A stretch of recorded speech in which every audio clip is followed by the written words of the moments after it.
E se o lixo que a gente produz pudesse, na verdade, gerar energia limpa? Parece coisa de filme, né? Mas hoje vamos mergulhar numa tecnologia que está tornando isso realidade. As chamadas bactérias elétricas, que, literalmente, transformam resíduos em eletricidade. Para a gente entender por que isso é tão importante, vamos olhar para dois desafios gigantescos. O primeiro está bem aqui, nesse gráfico. Olha só isso. Em questão de 40 anos, a nossa sede por energia mais do que dobrou.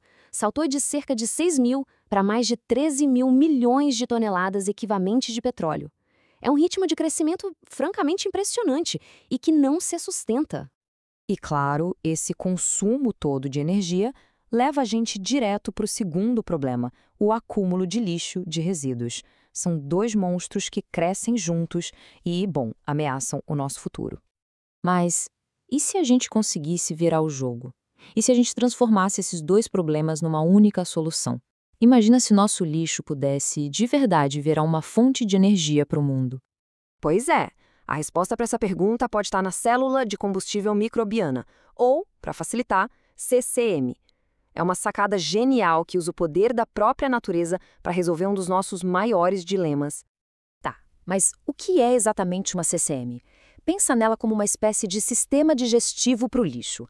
Ela usa o metabolismo supernatural de bactérias para, digamos, digerir a matéria orgânica e, nesse processo todo, acaba gerando eletricidade. É a natureza trabalhando do nosso lado. E olha, essa ideia não é de agora não. A primeira vez que alguém notou que bactérias podiam gerar eletricidade foi lá em 1911. A NASA chegou a explorar a tecnologia nos anos 60. Mas o grande pulo do gato veio em 99, quando descobriram bactérias que transferem elétrons diretamente. Hoje, a pesquisa está a todo vapor para fazer isso acontecer em larga escala.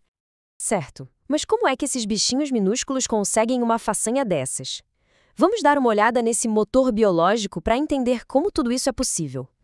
Os grandes heróis dessa história são os exoeletrogênicos. É um nome complicado, eu sei. Mas, basicamente, enquanto nós respiramos oxigênio, essas bactérias especiais respiram metais.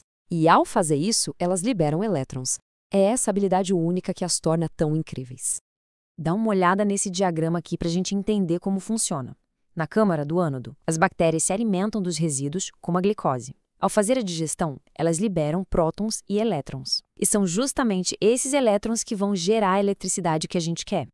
Vamos simplificar isso em 4 passos. Primeiro, as bactérias comem os resíduos. Segundo, elas liberam os elétrons no ânodo. Terceiro, esses elétrons viajam por um fio, e é aí que a mágica da eletricidade acontece, até o cátodo. E quarto, e essa é a melhor parte, no cátodo eles se juntam com prótons e oxigênio para formar água limpa. Incrível, né? O único subproduto de tudo isso é água.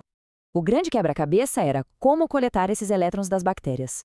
No começo, os cientistas usavam uns mediadores químicos, mas eles eram caros, tóxicos, um problema.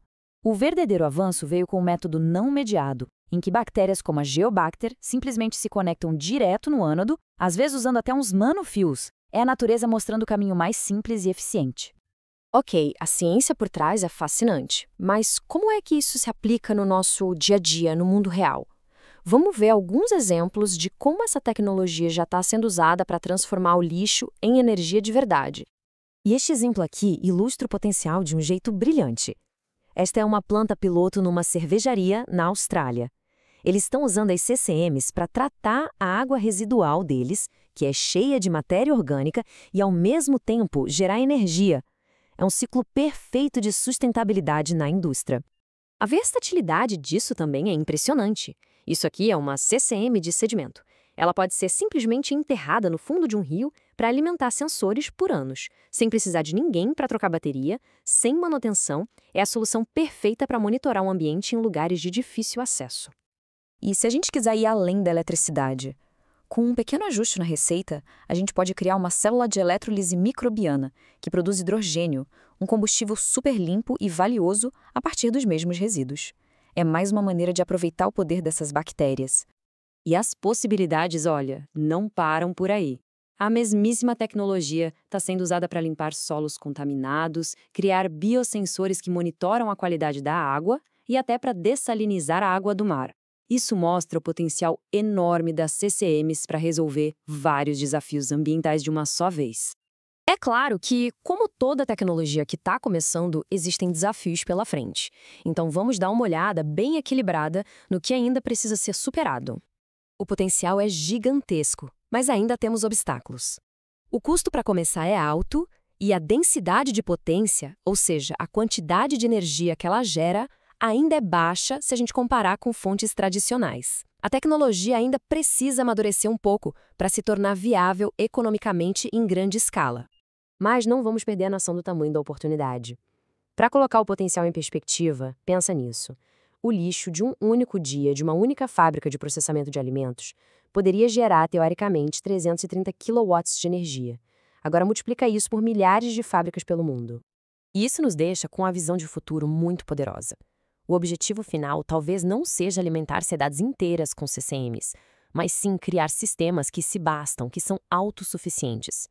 Imagina só, estações de tratamento de água que geram a própria energia a partir do lixo que elas mesmas tratam. Isso não é só uma ideia inteligente, é, muito provavelmente, o futuro da sustentabilidade. E a prova de que, às vezes, as menores criaturas do planeta podem nos ajudar a resolver os nossos maiores problemas.